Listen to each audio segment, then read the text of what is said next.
After the family reunion, I checked my bank account. It was wiped clean. My brother-in-law scoffed. "We needed it more than you." Shaking, I grabbed my bag and said, "Then you won't mind what happens next."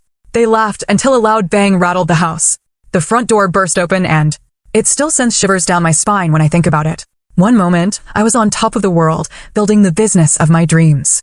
The next, my entire life savings, every single penny I'd worked for, was gone. And then, my brother-in-law, Kyle, looked me straight in the eye, smirked, and said, "We needed it more than you." Can you believe the audacity? My hands were shaking, but I just looked him dead in the eye and said, "Then you won't mind what's coming next." And right as they started laughing, a loud, authoritative bang shook the entire house. Growing up in Portland, I was always the responsible one. My parents, bless their hearts, ran a small hardware store, working tirelessly to give my sister Allison and me a good, comfortable middle-class life. I started working at 14, saving every dollar from my summer jobs. Allison, on the other hand, was more about socializing and spending whatever money came her way. We weren't rich, but we had enough, and more importantly, our parents taught us the value of hard work and integrity. After graduating with a business degree, I spent 3 years in corporate retail, learning the ropes. Nights and weekends, I poured my heart into developing a business plan for a boutique that would showcase sustainable, locally made women's clothing. My friends thought I was insane when I quit my stable job to launch Mitchell Designs with my last $5,000 in savings. Those first 2 years? Brutal. We're talking 18-hour days, living on ramen and reinvesting every single cent of profit back into the business. Then, 5 years ago, tragedy struck. My parents died in a head-on collision with a drunk driver. The grief was overwhelming. Allison and I handled it so differently. I threw myself into work, burying myself in the business. She spiraled, dropping out of college and bouncing between dead-end jobs. When their estate was settled, we each inherited $75,000. I invested mine, expanding my store and building an online presence, finally seeing the business gain real traction. Allison met Kyle Henderson 3 years ago at a casino of all places. Within 6 months, they were married in this lavish ceremony that seemed way beyond their means. Kyle worked in financial consulting, though he was always vague about the details. Tall, slicked back hair, an expensive watch that just seemed a little too flashy. He had this way of dominating conversations, especially about money. From our very first meeting, something about him set off alarm bells. "Your sister's business is cute," he'd said at their wedding reception, swirling expensive scotch in his glass. "But real money is made in investments and assets, not selling clothes to hipsters." The comment stung, but I brushed it off for Allison's sake. I tried to build a relationship with Kyle, but over time, I noticed troubling patterns. When Kyle was around, Allison became quieter, constantly checking his reactions before speaking. The vibrant, opinionated sister I knew seemed to fade away. Our phone calls grew shorter, less frequent. My suspicions about Kyle's financial stability were confirmed when my cousin Emma mentioned seeing him arguing with debt collectors outside a local bank. When I gently asked Allison about their finances, she became defensive, insisting everything was better than ever, despite her increasingly anxious demeanor. The lake house, it had been in our family for generations. A modest 3-bedroom cabin on the shores of Lake Oswego. After our parents died, Allison and I decided to keep it as a shared property and continue our annual family reunion tradition every July. It was the one time each year when our extended family, uncles, aunts, and cousins, gathered for a weekend of reminiscing, swimming, and barbecues. This particular July, I arrived with mixed emotions. My business was finally taking off. I'd just secured a prime location for a new store and had been approved for a business expansion loan. The $120,000 in my account was earmarked for the down payment and initial inventory. It represented 5 years of 60-hour work weeks, countless sacrifices, and the entire future I'd been building. The gravel crunched under my tires as I pulled up to the lake house on Friday afternoon.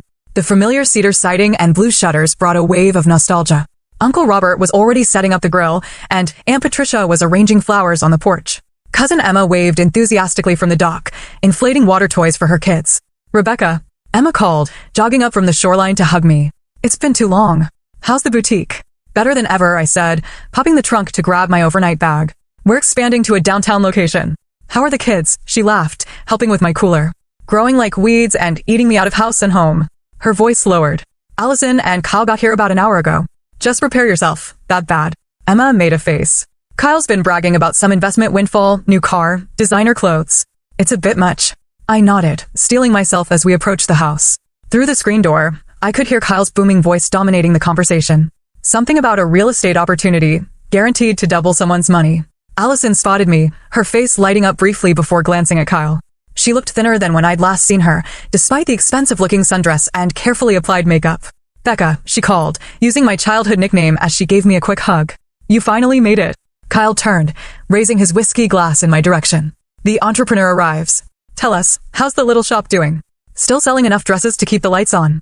The condescension in his tone was unmistakable, but I smiled politely for Allison's sake. We're expanding, actually. Just secured a location. In this economy?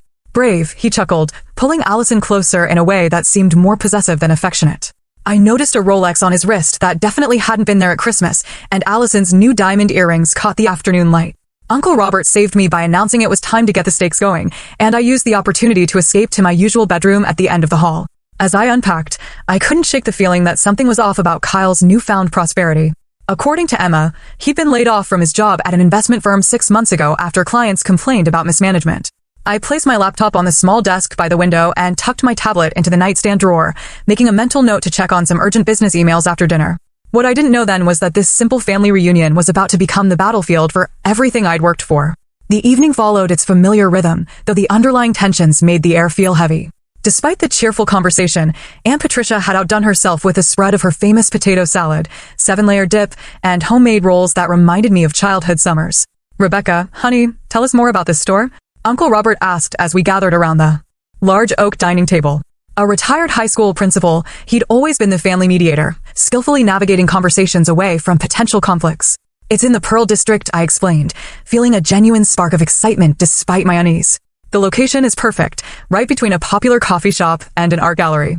The foot traffic alone should double our customer base. That sounds expensive, Kyle interjected, cutting into his steak.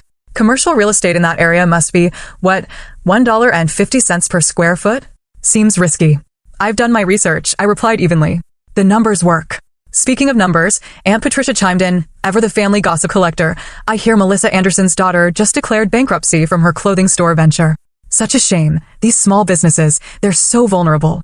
I noticed Kyle's slight smirk and the way he glanced at Allison, who stared intently at her barely touched dinner. Cousin Emma, bless her, changed the subject. Dad, tell everyone about your new fishing boat.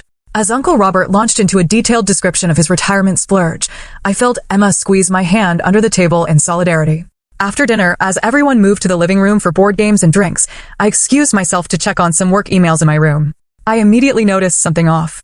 My laptop wasn't quite in the position I'd left it, angled slightly differently on the desk. The charging cable was plugged into a different USB port. Small details, but as someone meticulous about my belongings, especially my work devices, the discrepancies set off internal alarms. I opened my laptop and checked my browser history. Nothing unusual appeared, but that didn't mean much if someone knew how to cover their tracks. As I was about to close the laptop, a notification from my bank appeared. New device accessing your account. I frowned, clicking through to the security center to find 3 login attempts from an unrecognized device, all within the last hour.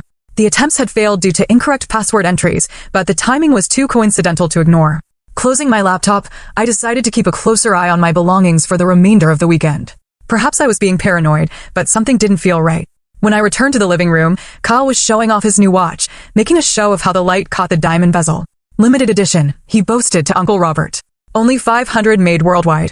Must have cost a pretty penny, Uncle Robert remarked, not sounding particularly impressed. You've got to spend money to make money, Kyle replied with a wink. I've got some investment opportunities that would make your retirement fund look like pocket change. Allison stood slightly behind him, her smile not quite reaching her eyes. When she saw me, something flickered across her face. Guilt? Worry? Before I could interpret it, Kyle pulled her into the conversation. Tell them about your new car, babe, he prompted, and Allison dutifully described the luxury SUV they'd purchased last month. Later, as the evening wound down and people started heading to bed, Emma pulled me aside on the porch. The gentle lapping of lake water provided background noise. Something's up with them, she whispered, glancing back at the house. Allison called me last week, asking if she could borrow $5,000. Said it was for a medical bill but wouldn't give details. When I asked if everything was okay with Kyle's job, she got defensive and hung up. I sighed, watching the moonlight ripple across the lake. I think someone tried accessing my bank accounts today. My laptop was moved, and I got security alerts about login attempts.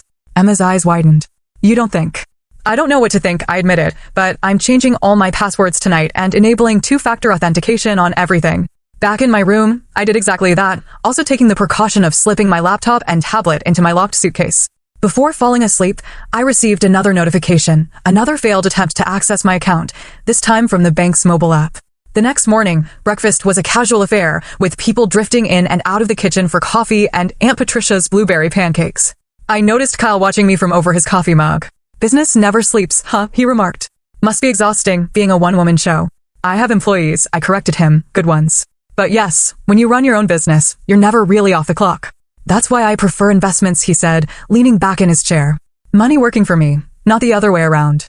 Before I could respond, my phone rang. Claire, my business partner. I excused myself to take the call on the porch. Rebecca, something's wrong with the vendor payment, she said without preamble. The transfer bounced. The system says insufficient funds, but that can't be right. We had the money earmarked specifically for this. That's impossible, I said, my stomach tightening. Let me check the account. I hung up and immediately logged into my banking app, my fingers suddenly clumsy with dread. The password worked, but what I saw made my blood run cold. Every account, from checking to savings to my business account, showed the same balance, $0. In disbelief, I clicked through each account's transaction history. Multiple transfers had been made yesterday evening and early this morning, draining every penny to an account I didn't recognize. Over $120, 000, gone. The world seemed to tilt on its axis as I stared at the screen. This wasn't a technical error. Someone had deliberately emptied my accounts. Someone who had access to my devices. Who had been watching me? Who knew exactly when to strike? I stumbled back into the kitchen, my face surely as white as the knuckles gripping my phone. The casual morning chatter died as everyone turned to look at me. Rebecca? Uncle Robert asked, concern etching his face. What's wrong? My money, I managed to say, my voice sounding distant to my own ears. All of it gone. What do you mean gone? Uncle Robert stood up, his breakfast forgotten. My hands trembled as I showed him my phone screen. Every account, completely emptied. Over $120,000. All the money for my business expansion, my personal savings, everything. The kitchen erupted in concerned voices. Aunt Patricia gasped dramatically. Emma rushed to my side, looking at the screen in horror. Only two people remained unusually quiet. Allison, who suddenly became intensely interested in her coffee cup, and Kyle, whose expression I couldn't quite read. Have you called the bank? Emma asked, her arm around my shoulders. Not yet, I just saw it, I replied, already dialing the customer service number with shaking fingers. The family fell silent as I spoke with the bank representative, putting the call on speaker so everyone could hear. Yes, Miss Mitchell, I'm seeing several large transfers made from your account starting at 11:42 p.m. last night and continuing through 4:15 a.m. this morning, the representative confirmed. The transfers appear to have been authorized with your correct credentials. I didn't make those transfers. I insisted, my voice rising. I was asleep. The system shows they were initiated from a device that's been previously used to access your accounts from your current IP address location, she continued, her voice professionally detached. Your password and security questions were correctly entered. The implications hit me like a physical blow. Someone here in this house had accessed my accounts using my own devices. Someone who had watched me closely enough to obtain my passwords. Who knew exactly what they were doing?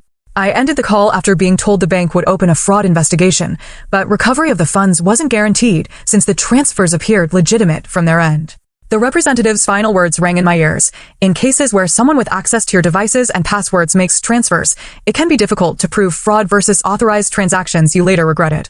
Slowly, I turned to face my family gathered around the kitchen table. Uncle Robert looked concerned, Aunt Patricia shocked, Emma outraged. And then there was Kyle, leaning against the counter with arms crossed, a strange calmness about him that felt completely out of place amid the crisis. Someone in this house stole my money, I said, my voice steadier than I felt. Someone accessed my laptop yesterday, figured out my passwords, and transferred every cent I have to another account. Now, Rebecca, Aunt Patricia said nervously, let's not jump to conclusions. It could be a technical error, or perhaps you authorized these transfers and forgot. I didn't forget someone stealing my entire life savings. I snapped. The room fell silent again. Uncle Robert cleared his throat. Rebecca's right, this is serious. If someone here is responsible, they need to come forward now before this gets worse.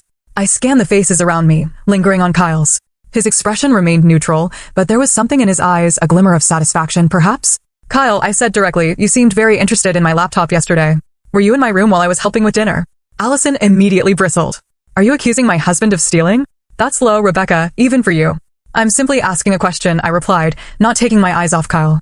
It's interesting that you jumped to his defense before he even answered. Kyle's mouth curved into a slight smile. Your sister knows I would never need to steal from anyone. Unlike some people, we're doing quite well financially. Then you won't mind showing everyone your bank accounts, I countered. Since you're doing so well. The temperature in the room seemed to drop several degrees. Kyle's smile faltered for just a moment before returning, more forced this time. I don't have to prove anything to you, he said coldly. Maybe you should look at your business partner before throwing accusations at family. Or maybe your expansion plans weren't as solid as you thought, and this is a convenient excuse. Stop it, both of you. Allison cried out. She looked pale, almost ill. Rebecca, you can't just accuse people without proof. The transfers were made from devices at this location, I said, trying to keep my voice level. From my devices, which someone accessed without my permission. The only people here are family. Uncle Robert stepped between us, ever the mediator. Let's all take a breath. Rebecca, you've called the bank and they're investigating. Maybe we should let the professionals handle this. The professionals won't be able to do much if the transfers look legitimate, I said, feeling desperation creeping in. Whoever did this knew exactly what they were doing. I turned to grab my phone to call the police when I noticed something, Call checking his own phone, the ghost of a smirk playing on his lips as he looked at the screen. Something about his confidence, his complete lack of concern in the face of such a serious accusation, made the pieces click together in my mind. It was you, I said quietly, certainty washing over me. You stole my money. The room felt deadly silent. Even Allison seemed to hold her breath. Kyle looked up slowly, meeting my gaze with cold eyes. For a long moment, he said nothing. Then, incredibly, he shrugged.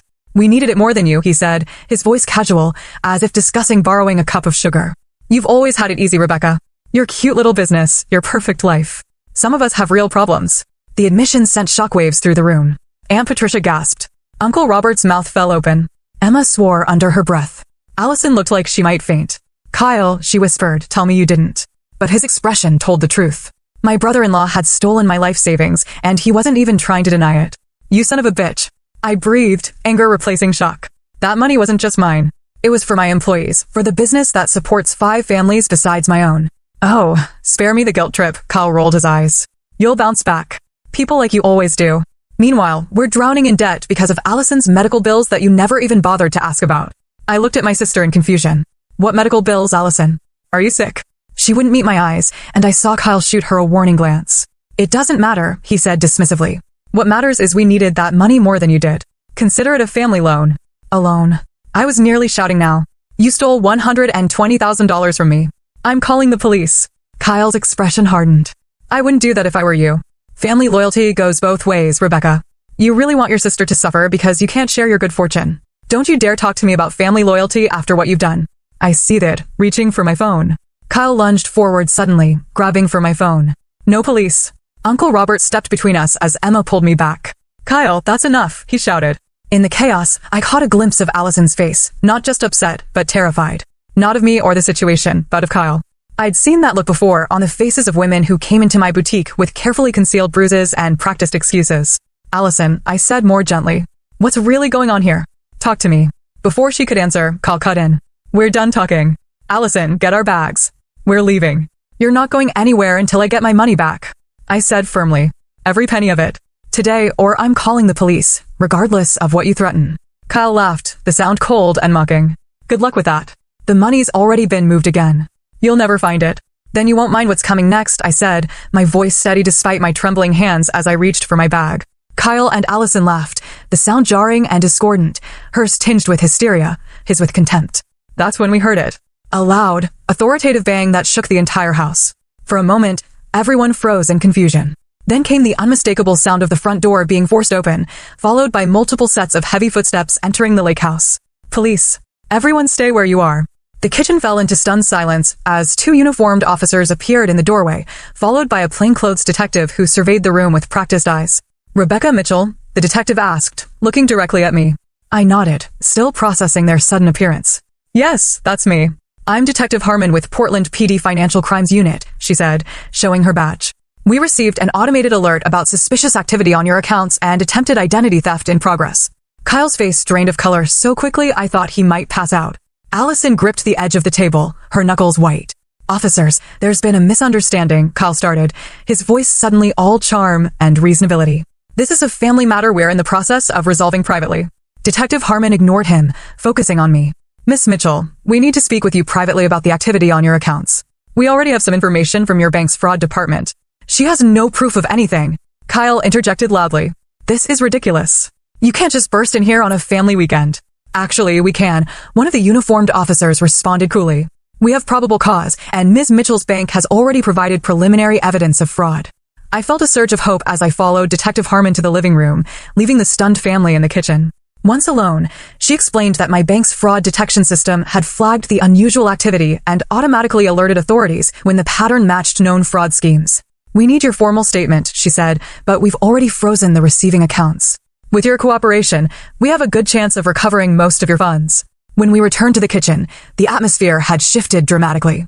Kyle was pacing, his earlier smugness replaced by barely controlled panic. Allison sat hunched at the table, tears streaming down her face. "I'd like my money back," I said firmly to Kyle. "Every penny of it. Now." "It's not that simple," he muttered, running a hand through his hair. "The money's been moved, distributed. It's not all in one place anymore." "Then you'd better start explaining exactly where it is," Detective Harmon said, "because right now you're looking at felony charges for fraud, identity theft, and grand larceny." Kyle's composure cracked. "You don't understand. We had debts, gambling debts, to people you don't want to cross. They were threatening us." Allison let out a choked sob. "Kyle, stop lying. There are no loan sharks. Just tell the truth for once." The room fell silent again as all eyes turned to my sister. "Allison," I asked gently, "what's really going on?" She looked up, her face a mask of shame and fear. "There are no medical bills, Becca." "I'm so sorry. He's been gambling everything away. My inheritance, our savings, even taking out loans in my name, when he found out about your business expansion." "Shut up, Allison," Kyle shouted, taking a threatening step toward her. The uniformed officers moved quickly, positioning themselves between Kyle and my sister. "Sir, stand down now," one ordered firmly. Detective Harmon turned to Allison. "Mrs. Henderson, are you saying your husband coerced you into this scheme?" Allison nodded, unable to speak through her tears. "She's lying," Kyle protested. "This was her idea too. Tell them, Allison. Tell them how you agreed we deserved that money more than your stuck-up sister." I felt physically ill watching my sister shrink under his accusations. How long had this been going on? How had I missed the signs? "Kyle Henderson, you're under arrest for fraud, identity theft, and grand larceny," Detective Harmon announced, nodding to the officers who moved to handcuff him. "This is ridiculous." Kyle struggled against the officers. "It's my word against hers. You have no proof I did anything." Actually, Uncle Robert spoke up unexpectedly. "Rebecca isn't the only person in this family you've stolen from." All eyes turned to my uncle, whose normally jovial face was set in grim lines. "Last Christmas, my retirement account was accessed and $10,000 disappeared," he continued. "I thought it was a banking error when the money reappeared 3 days later. Now I'm wondering if Kyle was testing the waters, seeing if he could get away with it." "Uncle Robert, why didn't you say anything?" I asked, shocked. "I didn't want to upset the family during the holidays," he admitted. "And when the money returned, I convinced myself it was just a glitch." "Anyone can make accusations," Kyle said desperately. "You have no proof." "That's where you're wrong," I said, reaching into my bag. "I do have proof." Kyle's expression faltered as I pulled out my phone and opened an app. After someone tried to hack my business accounts last year, I installed security software on all my devices. It takes snapshots every time someone enters incorrect passwords and tracks all access attempts. I handed my phone to Detective Harmon, who scrolled through the evidence. Clear images of Kyle using my laptop in my bedroom, timestamp data showing his failed and successful login attempts, even keylogger data capturing the account numbers he transferred my money to. "This is quite comprehensive," the detective remarked, impressed. Kyle's face contorted with rage. "You set me up. You knew all along, and you let me walk right into this." "No, Kyle," I said evenly. "You set yourself up. I just made sure you couldn't get away with it." As the officers began leading Kyle away, he turned to Allison with a look that sent chills down my spine. "This isn't over," he hissed. "Remember what I told you would happen if you ever crossed me?" Detective Harmon immediately took note of the threat. Add intimidation of a witness to the charges, she instructed the officers. Allison collapsed into sobs as Kyle was led out of the house, the screen door slamming behind them. I rushed to my sister's side, wrapping my arms around her trembling shoulders. "I'm so sorry, Becca," she cried. "I knew what he was doing was wrong, but I was so scared. He said if I ever told anyone he'd—" She couldn't finish the sentence, but the implication was clear. The bruises I'd glimpsed earlier suddenly made terrible sense. "It's okay," I soothed, though nothing about the situation was remotely okay. "You're safe now. He can't hurt you anymore." Detective Harmon approached us gently. "Mrs. Henderson, given what I've just witnessed, I have to ask, has your husband been physically abusive toward you?" Allison hesitated, then slowly rolled up her sleeve to reveal a pattern of bruises in different stages of healing. "He's careful," she whispered. "Always where people won't see." The detective's expression softened with professional compassion. "We'll need to document this and take a full statement. There will be resources available to help you." As Allison nodded tearfully, I felt a complex mix of emotions, relief that Kyle was being held accountable, horror at what my sister had endured, and guilt that I hadn't recognized the signs sooner. "What happens now?" I asked the detective. "We'll process Mr. Henderson and continue the investigation," she explained. "Your bank is already working to reverse the transfers. With the evidence you've provided, there's a good chance you'll recover most, if not all, of your money." After taking preliminary statements from everyone, the detective left her card and promised to be in touch soon. As the police cars pulled away from the lake house, the family gathered in stunned silence in the living room. Uncle Robert was the first to speak. I think we all need a strong cup of coffee. Or something stronger. Aunt Patricia dabbed at her eyes with a tissue. In 30 years of family reunions, I never imagined anything like this. Emma sat beside Allison, holding her hand supportively. You're not alone, you know. We're all here for you. I looked around at my family, imperfect. Sometimes dysfunctional, but ultimately bound by something stronger than Kyle's manipulation and deceit. For the first time since discovering the theft, I allowed myself to take a deep breath. The crisis wasn't over, but at least now we were facing it together. What Kyle never understood about me was that I'd learned to be prepared for the worst while hoping for the best. The boutique clothing industry is more cutthroat than most people realize, and I'd weathered my share of storms. Last year, someone had attempted to hack into my business accounts after a disgruntled former employee sold their login credentials on the dark web. The hack was caught quickly, but the experience left me paranoid, in a healthy way. I'd immediately hired Maya Patel, a cybersecurity consultant who specialized in small business protection. Think of it as insurance. Maya had told me as she installed sophisticated monitoring software on all my devices. You hope you never need it, but if you do, you'll be grateful you have it. The morning after Kyle's arrest, while Allison was giving her formal statement to Detective Harmon, I sat on the lake house porch with my laptop on a video call with Maya. Your security measures worked perfectly, she confirmed, reviewing the data. The software captured everything, timestamps, keystrokes, account numbers. The snapshots even show him inputting the receiving account details. Thank God I listened to you, I said, still processing how close I'd come to losing everything. Can you send all this to Detective Harmon? Already packaged and encrypted for law enforcement, Maya assured me. Rebecca, I don't mean to pry, but this wasn't some random hacker. This was family. Are you okay? I gazed out at the lake, watching the morning sunlight dance across the water. I'm still processing, I admitted, but I'll be all right. After ending the call, I found Emma waiting for me in the kitchen with fresh coffee. You knew, she said. Not a question, but an observation. You suspected Kyle and were prepared for this. I accepted the coffee gratefully. Not exactly. I knew someone tried accessing my accounts, but I wasn't sure who.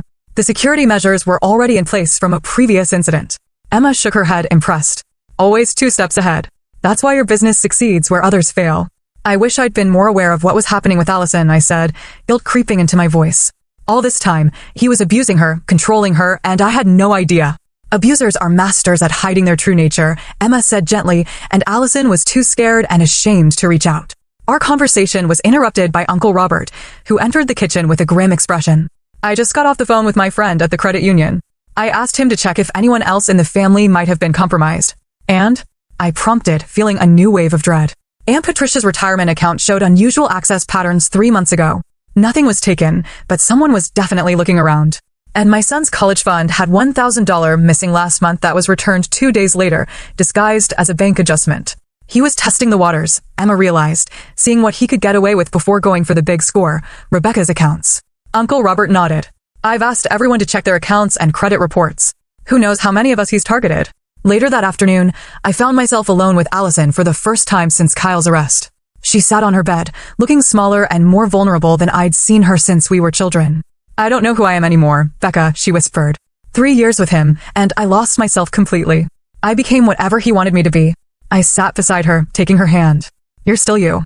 You're still the girl who used to organize neighborhood talent shows and stand up to bullies at school. He didn't erase that person, he just buried her for a while. Tears slipped down her cheeks. I should have told you what was happening.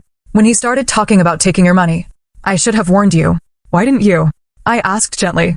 He had evidence, things he threatened to use against me if I ever betrayed him, she shuddered. And he said no one would believe me anyway, that they'd all think I was just jealous of your success. What kind of evidence?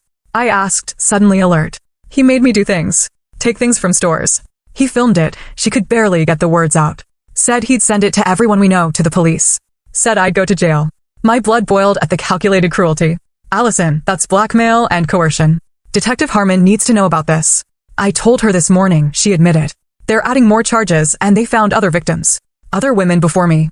The revelation didn't surprise me as much as it should have. Someone capable of Kyle's level of manipulation and abuse rarely stopped at one victim. While searching through Kyle's belongings for any additional evidence, Uncle Robert had made a disturbing discovery, a hidden folder containing personal information on several family members, including bank account numbers, social security numbers, and even copies of driver's licenses. He's been planning this for years, Uncle Robert said, showing me the folder, collecting information bit by bit, probably every time we got together as a family. Among the documents, I found something that made my stomach turn, a detailed timeline of my business activities, including notes about my expansion plans and loan application. Kyle had been stalking my business success, waiting for the perfect moment to strike. By evening, Detective Harmon returned with news. We've frozen all accounts connected to your brother-in-law, she informed us. The good news is we've located most of your money, Miss Mitchell. The bad news is he converted some of it to cryptocurrency, which is harder to trace. We're working on that portion. What about the other victims? I asked. Uncle Robert found evidence he was targeting more family members. We are expanding the investigation, she confirmed. Mr. Henderson appears to have been running a rather sophisticated identity theft operation, not just within your family, but potentially targeting others as well. After the detective left, I sat with Allison on the dock, our feet dangling in the cool lake water as the sun began to set. The familiar setting felt surreal after everything that had happened. What will you do now? I asked her. She took a deep breath, seeming to draw strength from the expansive sky above us. Get a divorce, obviously. Find a therapist. Maybe go back to school and finish my degree. You could stay with me for a while, I offered. I have the spare room. She looked at me, surprise and gratitude mixing in her expression. After everything that happened, you'd still take me in? You're my sister, I said simply. He tried to destroy both of us. I'm not going to let him succeed. For the first time in days, Allison smiled, a small, fragile thing, but genuine. Remember how Mom always said we were stronger together than apart? I nodded, feeling a lump in my throat. She was right. As darkness fell over the lake, the family gathered in the living room, the atmosphere somber but resolute. The weekend that was supposed to be about reconnection had instead revealed deep fractures, but also the strength that held us together despite them. I've spoken with a lawyer friend, Uncle Robert announced. He's agreed to represent Allison pro bono in the divorce proceedings. Aunt Patricia, forever practical, added, and I've called my friend at the women's shelter. They have resources to help Allison get back on her feet. Emma raised her glass of wine. To family. The real kind. The ones who have your back, not the ones who stab you in it. We all drank to that, even Allison, whose hands had finally stopped trembling. Later, as I lay in bed trying to process everything, my phone buzzed with a text from Detective Harmon. Update. Cryptocurrency recovered. Total recovery now at 94% of stolen funds. We'll continue working on remaining 6%. Relief washed over me. My business would survive. The expansion could proceed. Carl hadn't managed to destroy what I'd built. But more importantly, my sister was free from his control, and that was worth more than any amount of money. 2 days after the dramatic arrest at our family reunion, we gathered in the lake house living room for what Detective Harmon called a controlled confrontation. Kyle, released on bail but under strict monitoring, had been brought back to the house to face the family he'd betrayed, while officers stood by. The detective had explained her strategy earlier. Sometimes in complex fraud cases like this, getting the perpetrator to speak freely in familiar surroundings can reveal information about additional victims or hidden assets. Kyle sat stiffly on the edge of the armchair, looking diminished without his usual confident posture. His eyes darted around the room, calculating still, searching for an angle. I want to start by saying I've done nothing illegal, he began, his voice taking on the reasonable tone I'd heard him use to manipulate situations countless times before. This is all a misunderstanding that's gotten out of hand. A misunderstanding? I couldn't help interrupting. You stole over $100,000 from me. That's not a misunderstanding, that's a felony. Kyle's expression hardened. You have no proof I did anything. For all anyone knows, Allison could have access to your accounts. She knew your passwords too. My sister flinched beside me, and I felt a surge of protective anger. Is that your defense? Trying to blame your wife? I'm simply pointing out reasonable doubt, Kyle said smoothly. The prosecution will need to prove beyond. Save the legal talk, Detective Harmon cut in. We have more than enough evidence to proceed with charges. What we're doing today is giving you a chance to cooperate, potentially reducing your sentence. Kyle scoffed. You have nothing. Some circumstantial evidence, maybe a few account numbers, nothing that definitively ties me to any transfers. It was the opening I'd been waiting for. I glanced at Detective Harmon, who gave me a subtle nod. Actually, I said, reaching for my tote bag, we have much more than that. Kyle's eyes followed my movements as I pulled out my tablet. What is that supposed to be? Remember last Christmas when you asked about my business security after that hacking attempt? I asked conversationally. How interested you were in what measures I'd taken. A flicker of unease crossed his face. Vaguely. What I didn't mention, I continued, was that after that incident, I installed security cameras in my bedroom at the lake house. Small ones. Very discreet. The blood drained from Kyle's face so quickly I thought he might faint. You're bluffing, he whispered, but the confidence had vanished from his voice. Am I? I turned the tablet around to show the screen, crystal clear footage of Kyle in my bedroom, methodically searching through my belongings, finding my laptop, and sitting at the desk to access it. This is illegal surveillance, he sputtered, looking desperately to Detective Harmon. She can't record people without consent. Actually, Ms. Mitchell owns this property jointly with her sister, the detective replied calmly. She's within her rights to install security cameras in her own bedroom, especially after experiencing previous theft attempts. Kyle's eyes darted to Allison, who stared back at him with newfound strength. You knew about this, he demanded. No, Allison said quietly, but I'm glad she did it. Kyle's demeanor shifted instantly, his face contorting with rage. You ungrateful bitch. After everything I've done for you, the officers moved closer as Kyle half rose from his chair, his hands curled into fists. Done for her. Uncle Robert's voice boomed across the room. You've done nothing but abuse and manipulate her. Stay out of this, old man. Kyle snarled. This is between me and my wife. Ex-wife, soon enough, Allison corrected, her voice steadier than I'd heard it in years. Kyle laughed, the sound ugly and threatening. You think it's that easy to leave me? I own you, Allison. I know every dirty little secret, every weakness. By the time I'm done, you'll have nothing and no one. That's enough. Detective Harmon stepped forward. Mr. Henderson, you're now adding witness intimidation to your charges. Kyle ignored her, his focus entirely on Allison. Remember those videos? I make one phone call and they go to everyone you know. Your boss, your friends, your precious family. Uncle Robert stood, his normally jovial face stern with anger. Are you threatening my niece in front of police officers, son? It's not a threat, it's a promise. Kyle spat. She belongs to me. Everything she has belongs to me, including her stuck-up sister's money. I exchanged glances with Detective Harmon, who gave me another subtle nod. Everything Kyle said was being recorded, each threat adding to the case against him. I think we've heard enough, the detective said. Mr. Henderson will be facing intimidation and coercion charges based on your statements here today. Kyle suddenly seemed to realize his mistake, his lawyer's facade slipping back into place. I'm under stress. I didn't mean any of that. I think you meant every word I said, standing to face him directly. And I think you've been using those same threats to control my sister for years. But here's what you never understood about our family, Kyle. We protect our own. Against who? He sneered. You couldn't even protect your precious business accounts from me. Couldn't I? I raised an eyebrow. Those cameras weren't the only security measure I had in place. The cybersecurity consultant I hired installed tracking software that recorded everything you did on my devices. Every keystroke, every password attempt, every account number you entered. We have it all, Kyle. Every move you made is documented. The realization that he'd been outplayed all along hit him visibly. His shoulders sagged, and for the first time, I glimpsed the coward beneath the confident exterior. You set me up, he whispered. No, I corrected him. I protected myself. There's a difference. Before Kyle could respond, a commotion at the front door drew everyone's attention. Two men in suits entered, flanked by uniformed officers. Kyle Henderson, one of the suits announced, holding up a badge. FBI. We have some questions about your involvement in an identity theft ring operating across state lines. Kyle's face went from pale to ashen. I don't know what you're talking about. The FBI agent's expression remained impassive. We've been investigating a sophisticated fraud operation for months. Your name came up repeatedly in our investigation. When the local police reported your arrest, it connected several dots for us. This is ridiculous. Kyle protested weakly. I'm a financial consultant, not some criminal.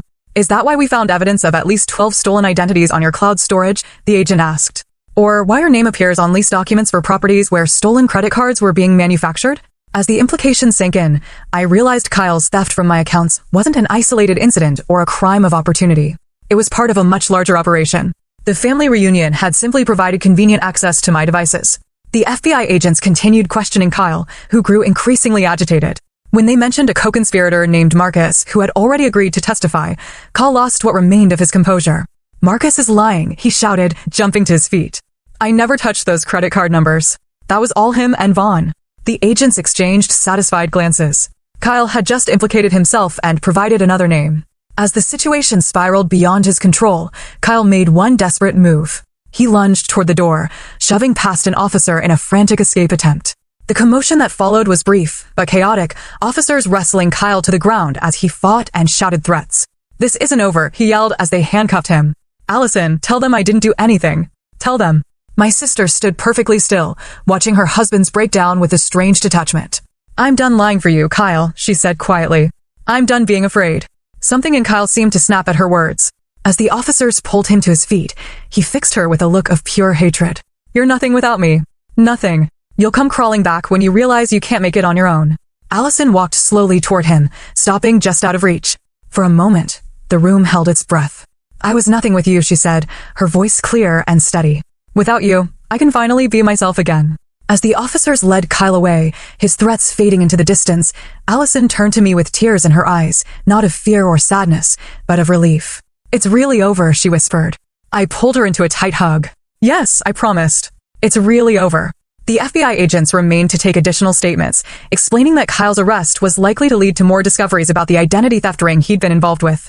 What had started as a personal betrayal had revealed a criminal operation affecting countless victims beyond our family. That evening, as the law enforcement officials finally cleared out of the lake house, our family gathered on the porch, watching the sunset over the lake. The reunion that had begun with such tension had transformed into something unexpected, a true coming together in the face of betrayal. You know, Emma said, breaking the contemplative silence, this isn't how I pictured this weekend going, but I think we're closer now than we've been in years. Uncle Robert nodded thoughtfully. Sometimes it takes a storm to clear the air. Aunt Patricia, ever practical, added, and to show you who brings an umbrella and who leaves you to get soaked. The simple analogy brought unexpected laughter, releasing some of the tension we'd all been carrying. As darkness fell, I sat beside Allison on the steps, shoulders touching in quiet solidarity. What happens now? She asked softly. Now, I said, we rebuild. Together. 1 month after the disastrous family reunion, I sat in my newly opened boutique location, watching the morning sunlight filter through the large front windows. The space was everything I dreamed of, airy and elegant, with exposed brick walls showcasing our sustainable clothing collections. My phone buzzed with a text from Claire. Day numbers looking amazing. Your interview with Portland Style is already driving traffic. You were right about everything. I smiled, allowing myself a moment of pride. Despite Kyle's best efforts, Mitchell Designs had not only survived but thrived. The expansion was proceeding on schedule, and early indicators suggested we'd break even on our investment months ahead of projections. The bank had been surprisingly efficient in restoring my stolen funds. Detective Harmon's detailed evidence and the FBI's involvement had expedited the process, and within 3 weeks, I'd recovered 97% of the stolen money. The remaining 3% was still tied up in cryptocurrency transactions that proved more difficult to reverse, but the bank had actually covered that portion as part of their fraud protection guarantee once the case was clearly established. My phone rang, Allison, right on time for our daily check-in. How's the new place? She asked, her voice stronger than it had been in years. Busy, in the best way, I replied. How was therapy? Hard, she admitted. We're digging into the patterns that made me vulnerable to Kyle in the first place. Lots of childhood stuff I never dealt with after Mom and Dad died. That's good though, right? To finally address it. It is, she agreed. Painful, but necessary. Like lancing an infection. After the reunion, Allison had moved into my spare bedroom temporarily while she sorted out her next steps. The arrangement had its awkward moments. We were both adults, used to our independence, but it had also given us a chance to rebuild the closeness we'd lost when Kyle entered the picture. Allison had filed for divorce immediately, with Uncle Robert's lawyer friend guiding her through the process. The evidence of Kyle's crimes made it relatively straightforward from a legal perspective, though emotionally it remained challenging. Did you hear about Kyle's new charges? She asked. No, what happened? The FBI found connections to identity theft operations in 3 states, she explained. They're saying he could face up to 15 years now, especially with the evidence from his cloud storage. The news brought complicated feelings. While I was glad Kyle would face consequences for his actions, the scale of his crimes was still shocking to process. How had none of us recognized the monster hiding behind his confident smile? How do you feel about that? I asked carefully. Allison was quiet for a moment. Relieved, she finally said. And sad for the person I thought I married, who never actually existed. After we hung up, I walked through my new store, straightening displays and greeting early customers. Around noon, Emma arrived with lunch and coffee. This place is gorgeous, she exclaimed, taking in the boutique as we settled at the small table in the back office. You've created something really special here, Rebecca. Thanks to the Family Crisis Fund, I joked, referring to the informal collection our relatives had taken up to help cover expenses while my accounts were frozen. The gesture had touched me deeply, especially coming from family members who weren't particularly wealthy themselves. Speaking of family, Emma said, Aunt Patricia wants to know if you and Allison are still coming to her birthday dinner next week? Wouldn't miss it, I assured her. Allison's actually making that lemon cake Aunt Patricia loves. That's a good sign, Emma observed. Allison baking again. It was indeed. In the weeks following Kyle's arrest, Allison had slowly reclaimed pieces of herself that had disappeared during her marriage, her love of baking, her dry sense of humor, her interest in environmental causes. There were also moments of genuine laughter, of connection, of the sister I remembered beginning to reemerge. That evening, I closed the shop and drove home to find Allison in the kitchen, surrounded by ingredients for dinner. I thought we could eat together tonight, she explained. I'm trying that pasta recipe Mom used to make. The mention of our mother brought a bittersweet smile. She'd be proud of you, I said, washing my hands to help with preparation. For getting out. For starting over.